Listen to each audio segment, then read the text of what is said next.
this lesson is from day 4 of Unit 2. And today we did not have a warm-up. We started right away with continuing where we left off from the day before, which was looking at the linear programming problem. So we're going to finish up the linear programming problem from yesterday. So if you recall, I asked you to graph the 3 inequalities on the same coordinate plane and shade those, and then shade your final region darker. So after shading below the one line, and notice I only shaded my final region, but if I shaded lightly below the first line, lightly below the second line, lightly below the third line, I do have this region right here, which appears to be a pentagon. And that's the region where all the shadings overlap. So I'm going to just kind of darken that a little bit. That region is where all of the solutions lie, either in or on the edges. Meaning in this problem, that region contains all of the possibilities of numbers of cars and trucks that Otto can make given the supplies in his storeroom. So now that we know that, we not only want to know which ones are possible, which again is that region, but we want to know which would be the best combination of numbers of cars and trucks so that Otto can maximize the profit from the sale of those cars and trucks. So before we go about figuring that out, which would be the best or give the maximum profit, we first need to figure out all of the vertices of this region. So we already know that this is 0, 0, this is 0, 5, because that's the y-intercept of that one line, and we know that this is 7, 0 because that's the x-intercept of that other line. So those 3 points we know. These other 2 we don't necessarily know yet. Now you can see I have them labeled, but we're going to figure out the coordinates algebraically for those 2. So again, we already did the work for the intercepts, and 0, 0 is obvious, but these 2 are not so obvious by looking. So we're going to find the coordinates for those points algebraically. So to do that, I'm looking at 3, 4 right now. I know that because I've already done the work, but I'm looking at that point, and I'm looking to see which lines created that point, which intersection. So I see that line number 1, which I labeled, and line number 3 their intersection created that point. So that means I'm going to use my first inequality and my third inequality that I wrote. So my first inequality, and again, I don't care about the inequality at this point, I care about the equation. So my first was 4x plus 6y is equal to 36. The third was x plus 3y is equal to 15. So when I solve that system of equations, which I'm going to do right now, I'm looking to see what could I eliminate here. Looks like I could pretty easily eliminate if I multiply the second equation by -4. So that's what I'm going to do. So that gives me, I'm just going to copy the first one, 4x plus 6y is equal to 36, and -4x minus 12y is equal to -60. So when I add those, I have eliminated the x's, and I have -6y is equal to -24, which means y is equal to 4. So then substituting back into one of those 2 equations, I'll just put it in the top one, 4x plus 6 times 4 should be 36, which means 4x plus 24 equals 36, which means 4x is equal to 12, which means x is equal to 3. So 3, 4, I just found algebraically to be the intersection point between those 2 lines. Okay, so now you can add that point to your graph. The next point, we're going to find that point as well algebraically, and that I can see is the intersection between the second line and the first line. So once again, I'm using 4x plus 6y equals 36, and the second inequality, which we've turned into equation that we found, is 2x plus 1y is equal to 14. So I'm going to eliminate, doesn't really matter, I think I'm going to eliminate the x's by multiplying the second equation by -2. So if I copy the first equation, 4x plus 6y equals 36, and I multiply the second equation, I get negative 4x minus 2y equals negative 28. So when I add those together, I'm getting a positive 4y equals a positive 8, which means that y equals 2. Substituting back in 2 times x, I don't know x, plus 1 times 2 should equal 14. So 2x plus 2 equals 14, which means 2x is equal to 12, which means x is equal to 6. So 6,2 is the solution to that system of equations, which means 6,2 is the point of intersection between those two lines. So now I know for certain all 5 of the vertices of this region. So those vertices become very important in this linear programming problem. So I'm on the top of page 14, and on the top of page 14 it asks for you to list the vertices. So we just found them, and again I would want to see work for the 2 that are not the origin or intercepts. So the 3, 4 and the 6, 2 I should work for, and the intercepts you already showed work for, and the origin's really the only one that you don't have to show any work for.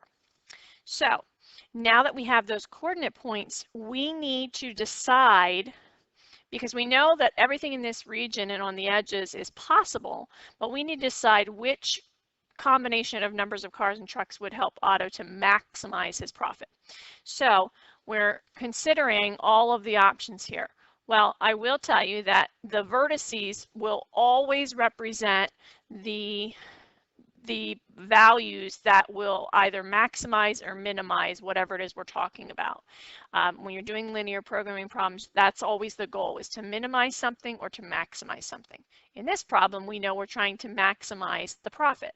So I know from previous experience with linear programming that the points I'm going to be focusing my attention on are the vertices of this region, of this pentagon.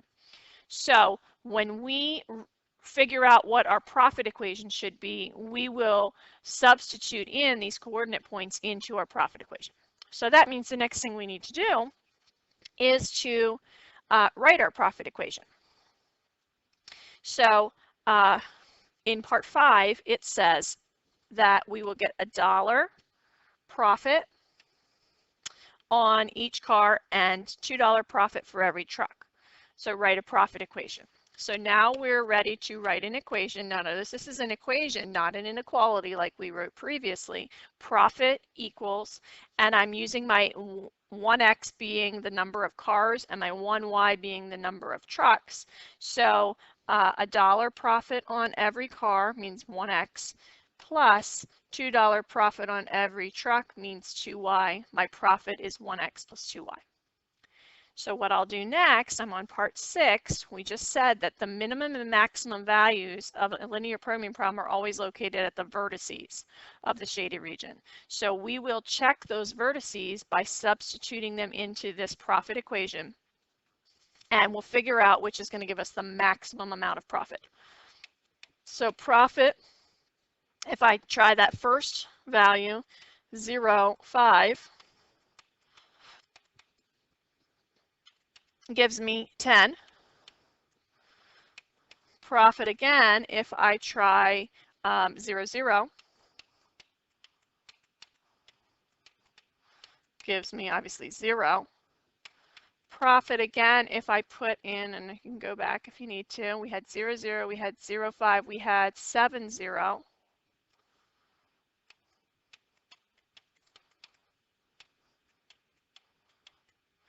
Which gives me 7. We had 3, 4.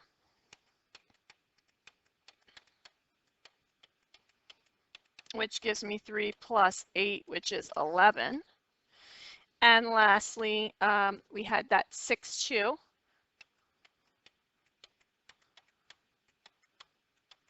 Which gives me 6 plus 4, whoops, which is 10. So I'm comparing these, and again, in this particular problem, I'm looking to maximize the profit. So we can see that here is the maximum profit, that's the highest number.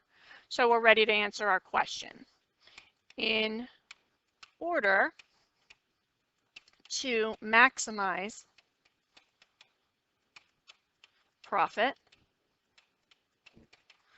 Otto should make and sell. We just determined 3 cars and 4 trucks.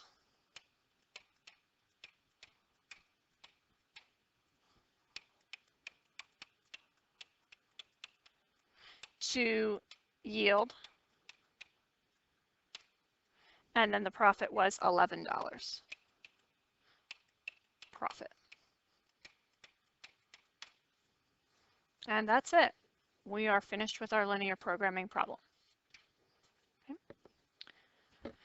So next in class, we started the next page, page 15. So I'll get you started on this, and then homework is going to be to finish up this problem on page 15 and then try the one on the next page as well.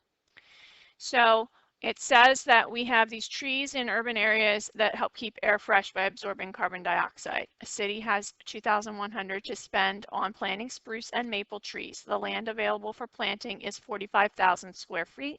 Spruce trees cost $30 to plant and require 600 square feet of space. Maple trees cost $40 to plant and require 900 square feet of space. Spruce trees absorb 650 pounds per year of carbon dioxide, and maple trees absorb 300 pounds per year of carbon dioxide. How many of each tree should the city plant to maximize carbon dioxide absorption? Okay, so remember how to start the problem. We're going to define our variables. In order to decide what the variables should be, we will go to the question being asked, and that's always how you'll start. So the question being asked is how many of each tree? And again, I'm not even going to read the rest of the question. I'm just going to stop there. How many of each tree? That tells me that my variables will be the different types of trees. So then I have to go back and look to see how many different types were mentioned. And I see 2 different types were mentioned. So I'm going to let X equal, and remember, be as specific as possible here. I'm going to start with the first tree mentioned, which looks like spruce. So I'm not just going to write spruce, I'm going to write the number of spruce trees planted.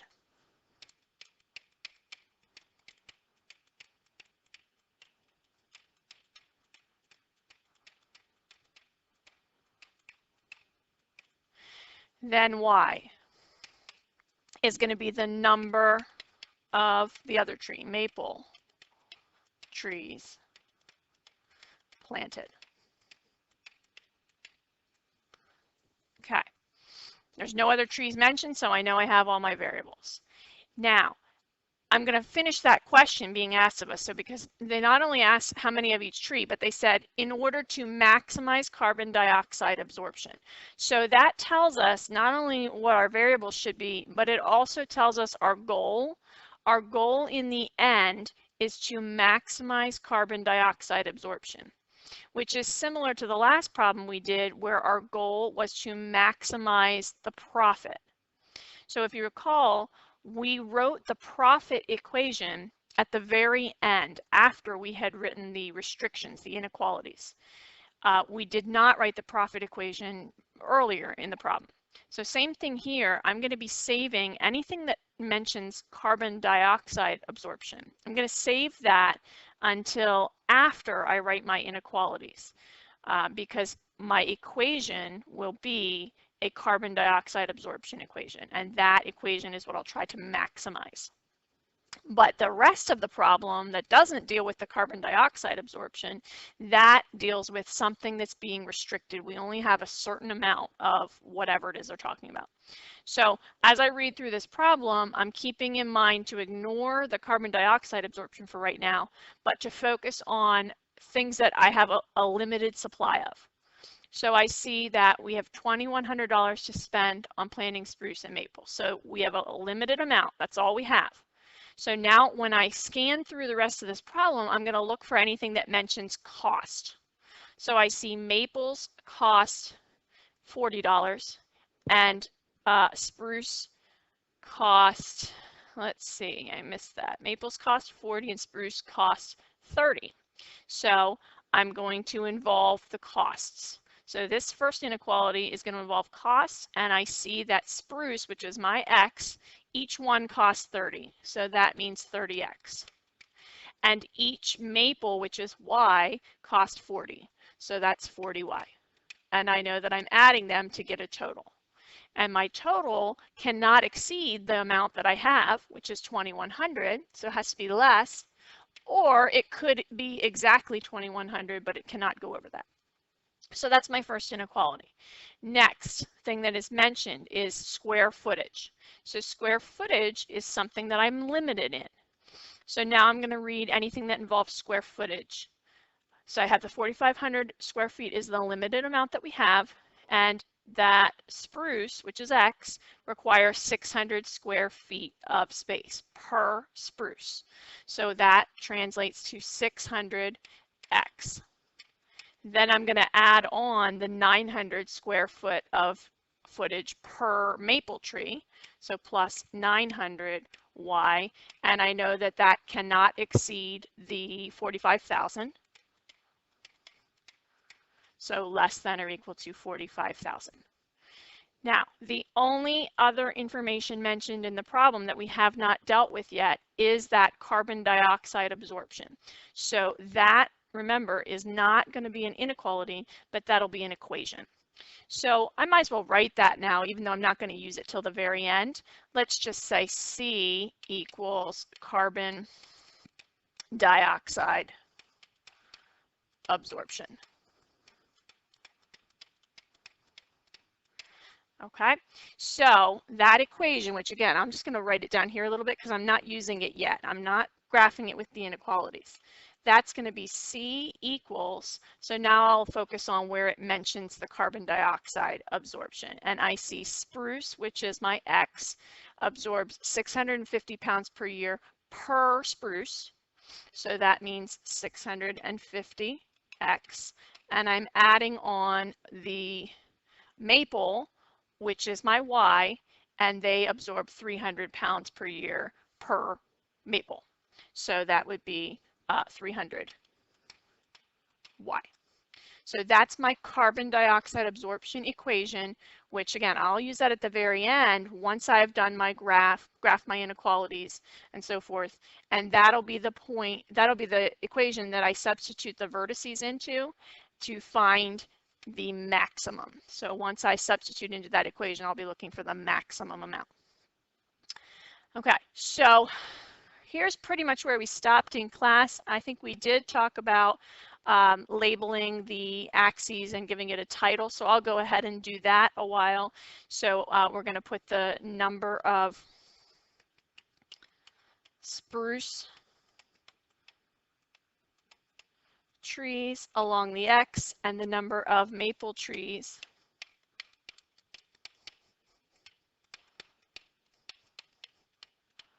along the Y. We'll give it a title, I don't know, whatever you want to call it. I'm just going to call this planting trees. Okay, so we'll just talk through the steps for the rest and you'll finish it, and then we'll pick up here tomorrow. So I have these two inequalities, which I'm just going to call number 1 and 2. And I'll find the intercepts, X and Y intercepts for each one. And I'll show work for that. And then once I find the X and Y intercept of the first equation, I will plot the X and Y intercept and I'll graph the line. I will shade, and because this is going to be in Y equals form, it's less than, I'm going to shade below that line. I'll do the same thing for line number 2. I will find the X and Y intercepts, I'll plot them, I'll graph the line, I'll shade below because it's less than when it's in Y equals form. So I'll shade below. I'll find that region where my two lines intersect, or my shading for my two lines intersect, and I'll highlight that region and make it darker like we did before. I will figure out the vertices of that region, and most of them will be the intercepts and the origin, which I already have. but I will need to algebraically solve for the intersection between these two lines, because that will be one of the vertices of the region as well. So I'll show my work for the intersection between these two lines. So then I'll have all of the points that I need for my region, including the origin, the x-intercept, the y-intercept, and the intersection point between these two lines. And then I will substitute those coordinate points into this carbon absorption equation, and I'll pick the one that gives me the highest value because I'm trying to maximize. And then I'll answer my question in a complete sentence. Okay, check tomorrow for the answer key for this problem. And part of your assignment is to finish this one. And then again, you're going to do the problem on the next page as well. This part of the assignment was going to be assigned, but I'm going to cross that off. So you don't have to do worksheet number 2, problem 1. We'll do that tomorrow in class. But for tonight, finish up the problem we were just working on page 15 and do the problem on the next page on page 16. And then I will provide answer keys for those tomorrow in class. Coming up next week, you do have a take-home problem due, which you got in class today, and you do have a quiz on Monday as well.